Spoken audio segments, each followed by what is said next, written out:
Bonjour, bienvenue sur Crypto Ali. J'espère que vous allez bien en ce samedi soir 24 octobre. Alors, on commence immédiatement avec le prix du XRP qui se situe à 33 cents 52 canadiens, en hausse de 0,7% depuis 24 heures. Marché qui se comporte très très bien avec 530 milliards de dollars total en hausse de 1,6%. Tout ça grâce au Bitcoin qui sont vraiment en feu à 17 214 dollars canadiens, en hausse depuis 24 heures de 1,5 et 7 jours 15%. Alors, super pour les bitcoins. Si ça peut décoller le bull run, ça serait idéal. La prédominance du bitcoin est de 60,1%. Ça aussi, c'est en augmentation. Et le gaz du Ethereum, à ma grande surprise, est de 19, ce qui est très bas. Alors ici, la heatmap, comme on peut voir, beaucoup dans le vert. Tout ça à cause du bitcoin. Fiat Leak, 0,2558 USD en hausse de 0,39%, 500 000 trades par minute. Tout se passe présentement aux États-Unis. Apparemment, les marchés asiatiques ce soir, à ce temps-là, c'est tranquille. Alors, on commence avec les premières nouvelles, ici de XRP Crypto Québec, qui nous montre qu'il a, il a un compte Blockfolio et qui a demandé au propriétaire du compte pourquoi que le prix du Spark ainsi que son jeton était sur leur plateforme. Alors, on peut voir à l'instant que le prix du Spark est de 0,83 cents. Wow! Alors, pourquoi? On voit plus loin ici qu'ils ont répondu dans une autre fenêtre. On va vous traduire que, il n'y a pas de volume présentement. C'est normal. C'est même pas un jeton qui est en marche. Mais ils ont pris la peine de répondre et qu'ils ont dit que par défaut, ils ont fait une moyenne et que le prix était de 83 cents. C'est la moyenne globale des jetons selon une espèce de calcul. Alors, intéressant de voir ça. Ce serait super cool que les jetons commencent à 83 cents, mais en même temps, ce serait étrange que le jeton soit plus cher que le XRP dès le début. Alors, je voulais mentionner ce petit fait que je trouve intéressant. On continue ici avec une nouvelle de Tyler Durden, Zero Edge. Ceux qui connaissent pas ce gars-là, c'est une légende depuis des années. Il fait tout que des articles et il est très poussé dans ce qu'il fait, qui explique que l'art et crypto, est-ce que ça va ressembler comme à ça plus tard, le graphique, avant qu'il y ait un effondrement monétaire. On peut voir que le graphique de l'or, de l'argent et des crypto-monnaies montre des signes de parabolisme. Le dollar américain est sur le point de confirmer une panne massive. L'or, l'argent et la crypto-monnaie fournissent tous une valeur de crise en étant simplement une alternative acceptable basée sur la dette. Ce n'est que plus tard dans cette crise que nous allons voir une divergence entre la crypto-monnaie et les métaux précieux. Okay. Je vais regarder si je enregistre bien aujourd'hui, puisque je n'étais pas sûr. OK, parfait. L'or a récemment atteint de nouveaux sommets historiques et semble prêt à augmenter après une consolidation descente. L'importance du record historique de 2011 peut être vue sur ces graphiques. Là, on va voir le graphique, à quoi ça ressemble. OK. En 71, A, B, C, ça brise ici le plus haut sommet ici et boum, l'or augmente, consolidation. 1999, pareil, A, B, C. Et là, on est en attente 2020. C'est en train de briser le sommet A. Et selon qu'est-ce que cette personne-là dit, Hubert Mollman.wordpress, que ça ressemble à une parabolique un peu comme ici. Alors, c'est à voir. Si c'est le cas, le mouvement pourrait ressembler environ à 8000 pièces l'once. Et je crois que, sincèrement, le prix peut être de beaucoup plus cher que ça. Si on regarde, par exemple, ici, j'ai ça en tête, US Debs Clock. Vous allez voir que selon les statistiques qui sont accumulées ici de façon impressionnante, on voit ici la dette nationale des États-Unis à 27 trilliards 129 millions 360 000 dollars, okay, et que leurs taxes sont en train de baisser. Alors la dette monte et les taxes baissent, c'est vraiment pas bon signe. Alors tout ça pour vous montrer ici le prix de l'or. Là, je reviens à mes brebis, comme on dit. Dollar to gold ratio. Ici. OK. 32 000 l'once. Alors, quand on regarde ici l'image, à 8 000 l'once, c'est pas exagéré du tout. Moi, je pense que le prix devrait être plus dans les alentours de 32 000. On va dire qu'on va couper la poire en deux. Je crois que le prix de l'or, je vais me prononcer, pourrait être de 15 000 l'once. ONZ, je pense. OK. Selon moi, parce qu'ils ont le pouvoir de resetter le système et de décider la valeur de l'or parce que c'est les élites qui ont le pouvoir et le Fonds monétaire international et toute cette gang de gens, ils peuvent faire en sorte que le prix pourrait être de 15 000 l'once. Et même affaire pour l'argent, là, c'est la même affaire, là. Dollar to silver, ratio 4237. Alors, le prix de l'argent pourrait être de 4237. On va dire qu'on coupe en deux pour faire un chiffre plus réaliste. Quelque chose comme 2000 l'once d'argent. Je crois aussi que ça, c'est réaliste. On va voir avec le temps. Ça, c'est mes pronostics futurs sur le long terme. Avec qu'est-ce qui s'en vient. Alors ça, c'était une parenthèse. C'était même pas censé être dans ma vidéo. On continue ici avec Cordocon 2020. L'exécutif du HSBC, là, Hong Kong Shanghai Bank là, centrale, là, dit qu'il s'attend à voir que les actifs numériques vont se généraliser d'ici 5 à 7 ans. Je trouve ça un peu loin comme objectif, mais écoutez, chacun a ses objectifs, puis lui, ben, c'est sûrement pas n'importe quelle personne qui dit ça. Alors, 5 à 7 personnes, quand même, ça correspond à les années de 2025 à 2030 pour le long terme de mes XRP. Ici, Paiement Canada, découvrez comment le ISO 20022 générera des milliards de dollars d'économies pour les entreprises canadiennes. Je vais vous montrer 2 séquences vidéo qui nous expliquent que c'est bel et bien en train d'arriver. OK, alors écoutez ça. Avec la traduction ici en français, là.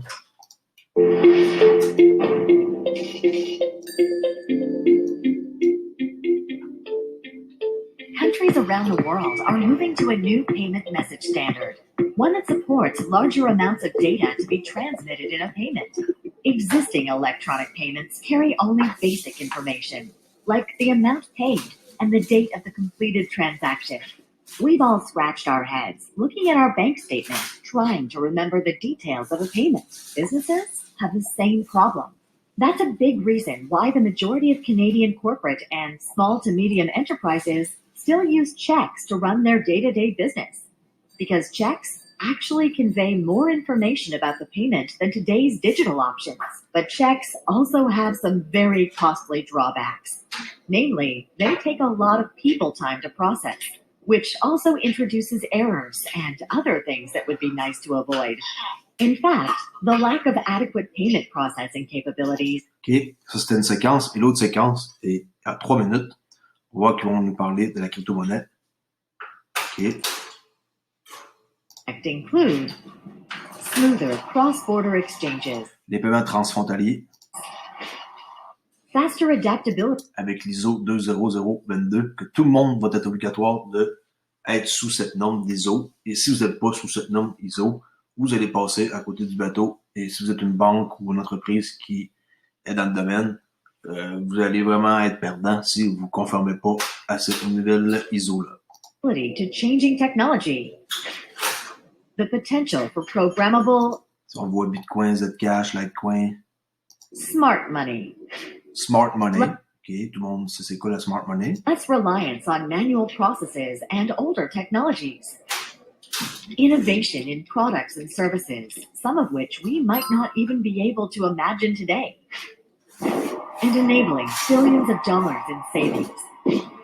The idea is to get everyone speaking the same language. The ISO 200. Qui parle de tout le monde qui doit être sous le même langage, c'est que l'ISO 20022 fait en sorte que vous êtes obligé d'avoir une blockchain qui est standard. Alors, les gens, quand ils vont être tout pareils, ben c'est le consensus, puis il n'y a personne qui dit quelque chose qui est différent d'un autre. Tout le monde est sur la même longueur d'onde. 022 language. As more businesses and countries adopt the standard, benefits will compound.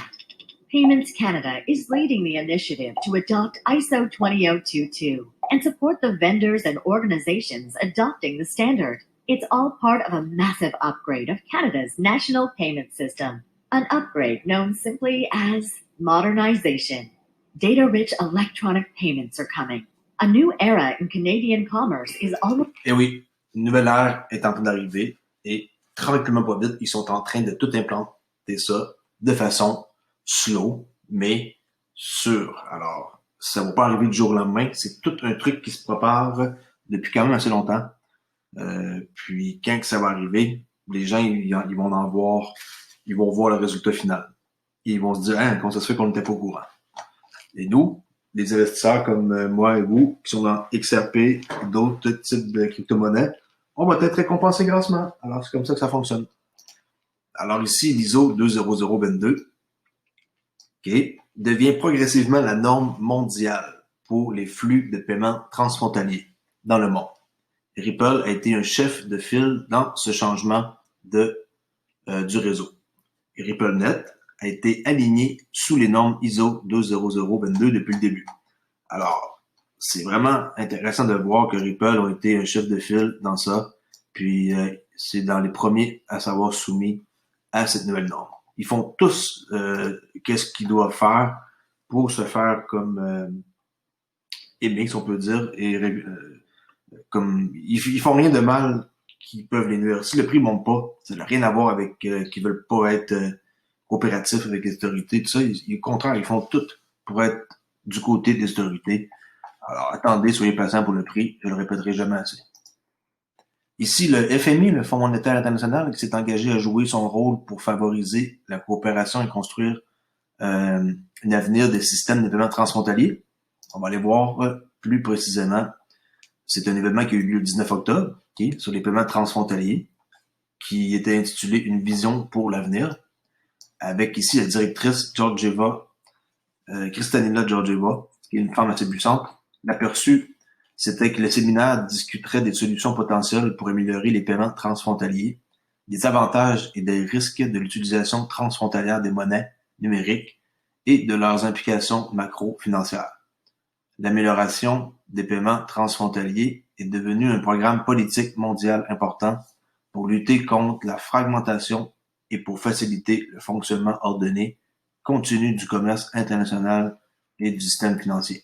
Les points clés de la conférence étaient les compromis des CBDC, les Central Bank Digital Currency, comme les Bahamas qui viennent de lancer leur CBDC il y a moins d'une semaine, qui s'appelle le dollar sable, $100, la coordination des politiques, et il parlait aussi du rôle du secteur privé, comme Ripple par exemple, ou ici dans l'article, ils vont nous parler de Libra de Facebook, qui revient sans cesse dans les articles. Alors, on va voir qu'est-ce qu'on va faire avec Libra, il faut pas les oublier, ça reste que c'est Facebook. Ici, en cotation, qu'est-ce que la directrice dit, Christina? Nous avons une chance d'améliorer les paiements transfrontaliers avec d'énormes avantages, en particulier pour les plus pauvres pays du monde. Il est urgent de le faire. Et aussi, il est plus important pour les États-Unis de bien faire les choses, ça c'est Jérôme Powell qui parle, là, que d'être les premiers. Lui, il se dit qu'il faut pas être les premiers, il faut juste faire bien les choses. Bien faire les choses signifie que nous examinons non seulement les avantages potentiels de ces BDC, mais aussi les risques potentiels et que nous reconnaissons également des compromis importants qui doivent être soigneusement étudiés. Drôle de spécimen quand même, cet homme-là, que voilà même pas quelques semaines, quelques mois, il faisait juste imprimer de l'argent comme un malade, et maintenant il est en train de changer sa veste d'épaule, puis de dire que maintenant il faut aller de l'avant, mais il faut pas être les premiers, il faut bien faire les choses. Moi, j'appelle ça un gros hypocrite. Puis c'est impardonnable l'argent qu'ils ont imprimé et qu'ils sont en train de faire comme dommage. Lui, il s'en fout sûrement. Son temps est fait à la réserve et il n'y en a pas encore pour longtemps à être chairman. Alors ici, ceux qui ne connaissent pas Kristalina Georgieva, c'est la directrice générale du Fonds monétaire international. Un peu d'histoire là, pour ceux qui sont pas au courant, qui sont nouveaux sur ma chaîne. Elle est la première personne issue d'une économie de marché émergente à diriger le FMI depuis sa création en 1944. En même temps que le Bretton Woods System là, qui a eu lieu en 1944, où ce que l'or, on pouvait l'échanger pour de l'argent et que Nixon a mis fin en 71. Okay? Alors, avant de rejoindre le fonds, Madame Georgieva a été directrice générale de la Banque nationale et a également été présidente par intérim pendant un certain temps. Auparavant, elle a travaillé à la Commission européenne en tant que vice-présidente du budget et des ressources humaines et en tant que commissaire à la coopération internationale, à l'aide humanitaire et à la réponse aux crises. Elle a été nommée européenne de l'année et commissaire de l'année par European Voice pour son leadership dans la réponse humanitaire de l'Union européenne. Alors, bravo, Madame Georgieva. Elle est une femme exceptionnelle. Et moi, je l'aime bien, elle est très facile à comprendre en plus qu'elle parle. Alors, c'est plus facile de suivre les lives quand ils en font. Alors, si vous voulez voir ici l'événement qui a eu lieu, on voit là Augustin Karsten de la BIS, la Banque des règlements internationaux. On voit Jérôme Powell de la Fed, on voit Christina du Monde important. On continue ici avec Crypto.com qui intègre PID aux utilisateurs qui sont 5 millions et plus. Alors, un moyen simple et unique d'envoyer et de recevoir des cryptos. Vous êtes déjà au courant, c'est quoi PID? PID, c'est très, très simple. On voit ici, là, exemple, ami, signe de dollar, PID.crypto.com. C'est une façon, comme un courriel, d'envoyer de l'argent à quelqu'un, mais plus simple. Alors, Crypto.com viennent aussi, eux, d'embarquer dans le bateau. Alors, envoyer et recevoir des crypto-monnaies sur n'importe quel réseau sous la même initiative, connectant plus de 100 millions de consommateurs dans le monde. Là, moi, je voulais créer mon compte, mais je vais vous montrer plus bas qu'il y a certaines conditions. Alors, je vais devoir attendre au mois de novembre pour le faire. C'est une nouvelle qui est apparue le 19 octobre. Crypto.com a annoncé aujourd'hui que PID, une identité de paiement universelle développée par Open Payment Coalition, est désormais disponible sur l'application Crypto.com. 5 millions et plus d'utilisateurs peuvent s'inscrire pour un PID à partir de l'application Crypto.com que je vous considère de télécharger. Moi, j'adore acheter sur Crypto.com de crypto. Je laisse rarement des cryptos là-bas. Là, j'ai une sorte là-bas, je pense que j'ai mes Algo, j'en ai. Alors, j'ai laissé mes Algo chez Crypto.com, mais éventuellement, je vais me trouver une place pour les mettre ailleurs. Mais wow, ce site-là est très, très, très facile d'utilisation, puis ça marche vraiment bien. Alors, ça va consolider les adresses de portefeuille et les comptes complexes dans un identifiant simple qui fonctionne sur n'importe quel réseau de paiement et de devises. Les utilisateurs qui s'inscrivent pour le PID unique recevront un identifiant exclusif de marque Crypto.com et facile à lire, tel que votre nom, signe de dollar, PID.crypto.com. Comme qu'est-ce que j'ai fait avec Bitrue.com, ça s'appelle CryptoOli, signe de dollar, PID.bitrue.com. C'est une adresse que je me suis créée. Alors, pour ceux qui n'ont pas de compte Bitrue, dans ma description, vous pouvez aller voir et j'ai un lien que j'ai mis parce que je suis partenaire avec eux. Alors ça va permettre, comme j'ai dit, d'envoyer et de recevoir des paiements de façon facile, d'un portefeuille compatible à un autre avec seulement un identifiant, ce qui va faciliter la capacité à se connecter à plus de 100 millions d'utilisateurs dans le monde. À partir d'aujourd'hui, pour participer, ça prend 10 000 CRO, ça c'est leur monnaie, là, ou 10 000 CRO dans l'application. Bon, j'ai pas de CRO, alors en passant CRO, on peut aller voir à combien que ça se comporte leur monnaie.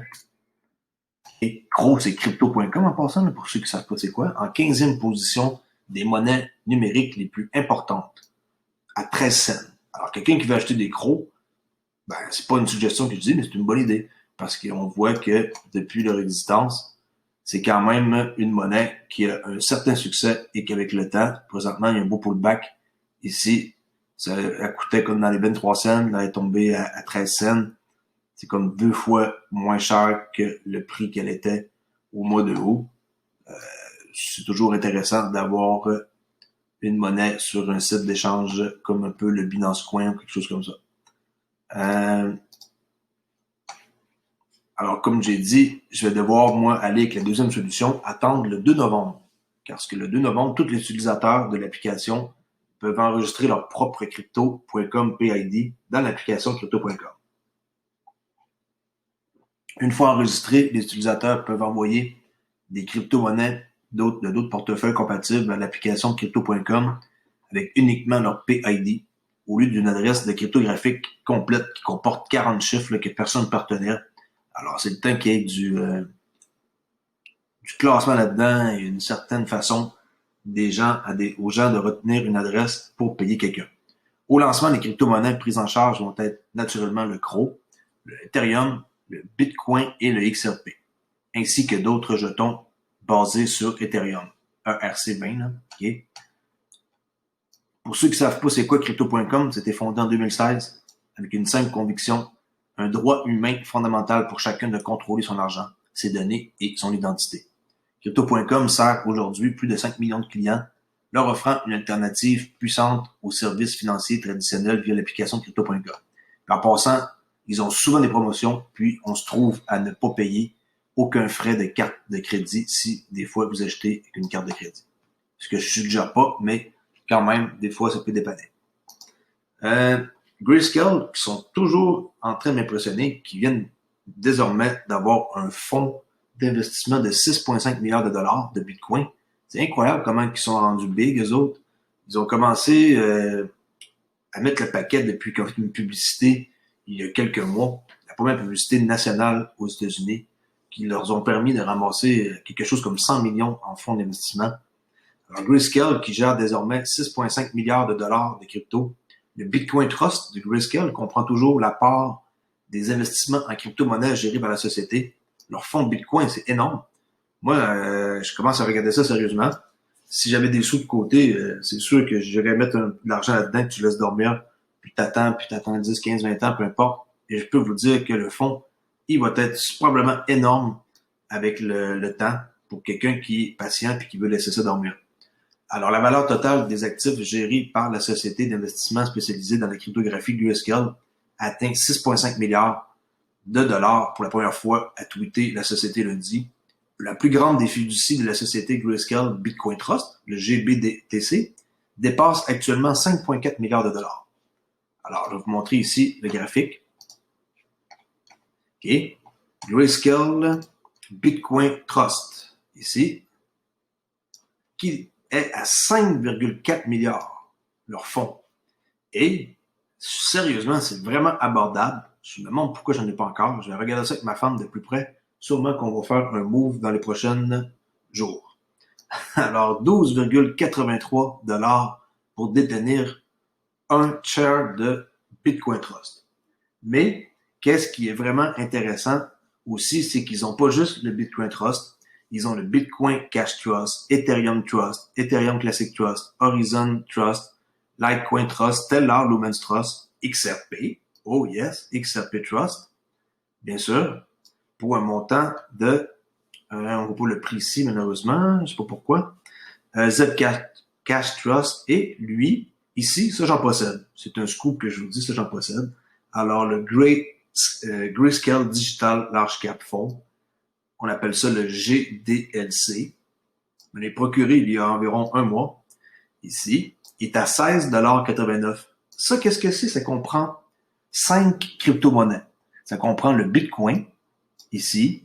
Ça comprend le Bitcoin Cash. Ça comprend l'Ethereum Trust. Ça comprend Stellar Lumen. Et ça comprend bien sûr le XRP. C'est un mélange de 5 crypto-monnaies. Alors, je crois que c'est beaucoup plus intéressant d'avoir un mélange des 5 crypto-monnaies comme ça dans un trust que d'avoir seulement un fonds d'investissement avec Bitcoin. Parce que c'est plus diversifié. Alors, allez voir le GDLC à 16,89, ça c'est US là. Regardez, juste en une journée, le changement de 8%. C'est bon quand même. Hein?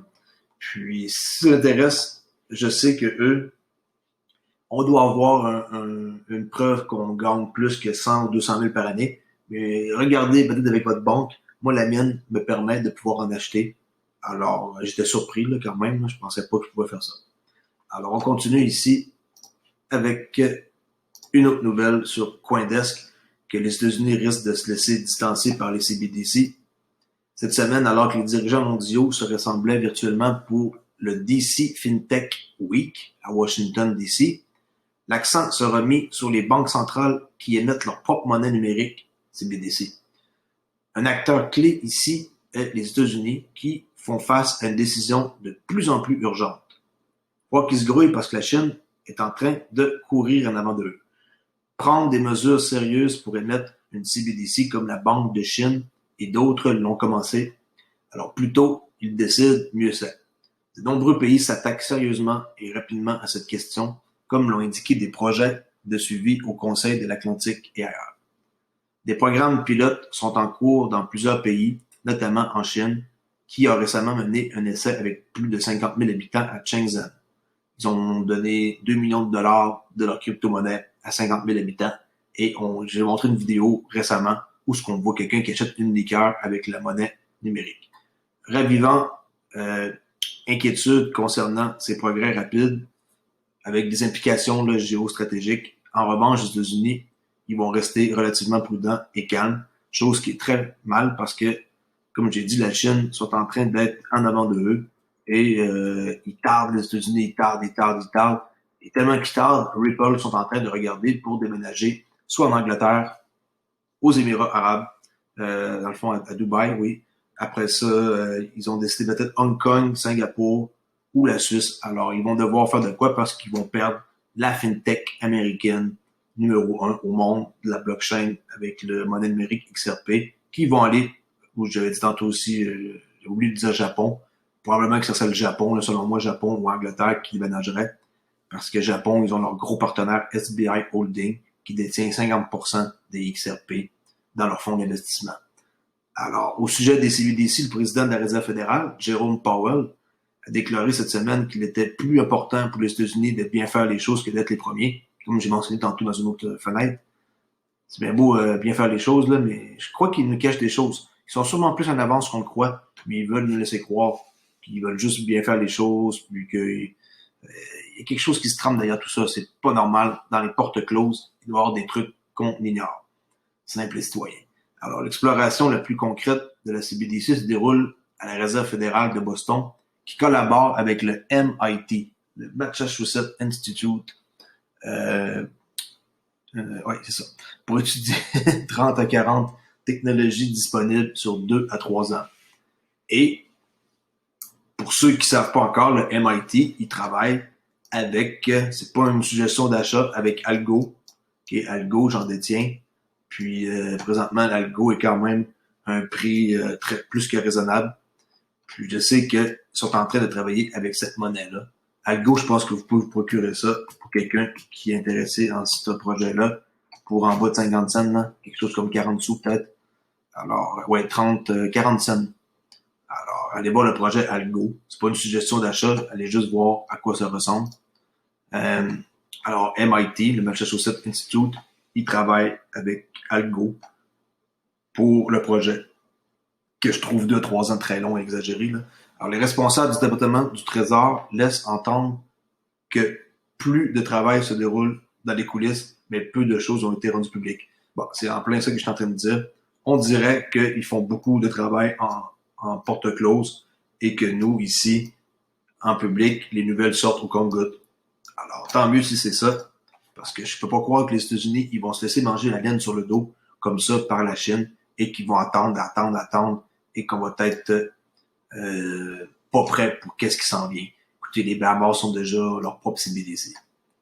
On continue encore ici avec l'Ontario, une province du Canada, là, pour ceux qui savent pas ça, là, avec ma gang de Français qui me suivent, qu'ils ont lancé un programme qui pourrait remplacer les cartes d'identité physiques par des téléphones. Super hot, ça. Tant mieux si c'est ça que ça arrive. Le gouvernement de l'Ontario vient de lancer un nouveau projet qui, si tout se passe bien, éliminerait notre besoin de transporter des cartes de santé physique, permis de conduire ou autre forme de pièces d'identité délivrées par la province. Ce n'est peut-être pas une bonne nouvelle pour ceux qui qui faisaient du copiage de cartes là, pour pouvoir voler la carte à son jeune frère, là, à son frère plus vieux, excusez-moi, aîné, pour s'acheter de l'alcool. Alors, je sais que c'est un truc de jeunes, ça. Maintenant, ils pourront plus faire ça parce que les cartes, ça n'existera plus. Alors, cela simplifierait la vie de presque tout le monde, surtout lorsqu'il s'agit de remplacer des cartes perdues. Plus besoin d'aller se déplacer dans un bureau, prendre son auto, aller faire la carte, prendre une photo, revenir à la maison, conduire sur la route. Tout ça, c'est une méchante perte de temps. Alors, le premier ministre Doug Ford et Peter Bertelsmann, désolé, monsieur, votre nom, compliqué à dire, président du nouveau comité de modernisation de l'État futur du gouvernement, a annoncé lundi que ils appellent le programme Identité numérique dans le cadre d'un vaste plan d'action intitulé le COVID-19 plan d'action pour un gouvernement axé sur les personnes. L'un des 30 projets visant à améliorer la façon dont les gens et les entreprises interagissent avec le gouvernement, leur faisant gagner du temps, de l'argent, avec un programme d'identité numérique permettrait essentiellement aux résidents de l'Ontario, je rappelle une province du Canada qui est collée au Québec, de transférer leurs documents d'identité émis par le gouvernement dans un portefeuille numérique. Je vous l'ai dit, tout s'en va vers le numérique. Il faut vraiment être plus qu'aveugle pour pas comprendre que la FinTech, c'est la prochaine 4e révolution industrielle. Alors, si vous n'êtes pas encore là-dedans, que vous ne possédez pas d'or, pas d'argent, pas de crypto-monnaie, dépêchez-vous plus vite. C'est pas un conseil financier, mais à un moment donné, il faut savoir lire entre les lignes. Alors, les informations numériques vérifiées à votre sujet, telles que les informations qui figurent sur votre carte de santé, permis de conduire, certificat de naissance, peuvent être stockées en toute sécurité dans un portefeuille numérique sur votre smartphone et utilisées de manière pratique pour prouver votre identité afin d'accéder aux services si nécessaire, expliqué le gouvernement dans un communiqué. Cela ressemble beaucoup à l'ajout de votre carte, là, quand vous mettez votre carte de débit à Apple Pay, Android, Google Pay, tout ça, toutes ces choses-là. C'est pareil comme ça, mais au lieu de mettre une carte, c'est vos documents. Alors, avec l'identité numérique, l'Ontario aide à lutter contre la fraude d'identité et protéger ses données. Oui, fini pour les fraudeurs. Ils vont devoir trouver une nouvelle façon de frauder, mais bonne chance avec l'identité numérique. Tout ce qui va être biométrie aussi, puis avec le pouce, puis ils pourront pas faire grand-chose, là. Il va falloir qu'ils se trouvent un autre travail. Alors, en théorie, le passage aux identités numériques faciliterait grandement l'accès aux services gouvernementaux en ligne. Comme par exemple, un agriculteur peut enregistrer un véhicule agricole en ligne sans avoir à passer une journée dans la voiture pour se rendre au bureau. Personne qui veut aller là perdre son temps. Avec tout ce qui se passe, le COVID, le monde, les salles, les trucs pour se désinfecter, les endroits publics, le monde qui tousse, on veut plus aller nulle part. On veut faire tout en ligne. Et on veut travailler aussi à la maison le plus possible. Alors, le gouvernement provincial dit qu'il va commencer à consulter l'industrie en janvier sur comment que la province pourrait introduire une identité numérique sécurisée d'ici la fin de 2021. Ce que je trouve très, très, très bon comme délai. 2021, fin, ça donne une année. C'est très bel objectif. Alors, je crois qu'il me reste ici une nouvelle sur justement le Bahamas, pour ceux qui ne savent pas encore, que leur monnaie numérique, le cent dollar, est maintenant disponible dans tout le pays. Okay? Leur monnaie cent dollar a été mise à disposition dans tout le pays à partir de mardi. Alors, ça fait juste mercredi, jeudi, vendredi, samedi, ça fait juste 4 jours que ça existe. Selon la Banque centrale des Bahamas, la CBOB, les pages des médias sociaux dédiées au cent dollar exhortant les Bahamiens à s'inscrire à un portefeuille des paiements numériques auprès de leurs services financiers supervisés enregistrés. Là, on voit des sortes de banques ici, là. Suncash, Omni Financial Group, Cano, Mobile Assist. Okay. Alors, le gouverneur du CBOB, John Rawls, déclaré hier à Guardian Business que le dollar de sable ne sera pas traité comme un instrument de dépôt, mais qu'un montant limité de fonds peut être conservé dans le portefeuille jusqu'à ce qu'il soit dépensé. Alors, c'est pas un dépôt. Vous dépensez votre argent seulement quand il est dans le portefeuille. Aucun intérêt ne sera payé sur ces montants, ni par les banques centrales, ni par les institutions financières qui détiennent la garde des fonds dans les portefeuilles des paiements numériques. Bon, OK, ça ici, je sais que c'est les premiers qui sont prudents, là, mais il y a des endroits qu'on peut stacker notre crypto-monnaie puis avoir des intérêts de 6, 7, 8, 9, 10, 12% par année. Là, eux, ils veulent être prudents puis ils veulent pas se mouiller trop, là, en disant qu'il n'y aura pas d'intérêt qui va être versé. Je vous garantis que d'ici un avenir proche, les banques, ils vont vous payer de l'intérêt pour avoir votre crypto-monnaie parce qu'ils vont la vouloir. Alors, ça ici, c'était la dernière nouvelle de la journée sur la crypto-monnaie du Bahamas. Effectivement, on est samedi, il n'y a pas de trading, mais je vais vous montrer sur le franc 40 pour ma gang de Français qui me suit. ici qu'il y a une trade disponible sur le franc 40 que je viens de voir à l'instant, qui est de la moitié de cette chandelle-là, dépasse la mèche de la précédente. Mais, en même temps, la trade, elle s'invalide. Pourquoi? Parce que ici, le volume n'est pas de plus de 10% que la précédente. Alors non, c'est pas une trade. Je me suis un peu emporté, mais je viens de voir qu'il faut vraiment faire une analyse par étape, 1, 2, 3, 4 par exemple, et suivre l'étape comme une recette pour faire des muffins. Comme ça, on se trompe pas si on le fait à chaque fois pareil. Alors non, c'est pas une trade, et ne prenez pas cette trade-là avec aucun argent. C'est juste un exemple dans un compte démo. Alors, pour aujourd'hui, je crois que c'est tout. J'ai donné une vidéo avec des informations, je crois, qui sont vraiment importantes pour les nouveaux et qui vont permettre aussi à ceux qui me suivent déjà, 88 abonnés. J'approche de mon objectif de 100 abonnés pour la fin octobre. Je suis sûr que je suis capable d'avoir encore 12 abonnés. Là. Il me reste encore 6 jours. Alors, si vous ne me connaissez pas, je m'appelle CryptoAli. Je parle toujours du XRP Ripple en priorité, sinon quelques autres types de crypto-monnaies, d'autres projets que je suis investi dedans et un peu d'économie et de finance parce que ça va avec. Alors, abonnez-vous à ma chaîne CryptoAli et je vous dis à demain pour une prochaine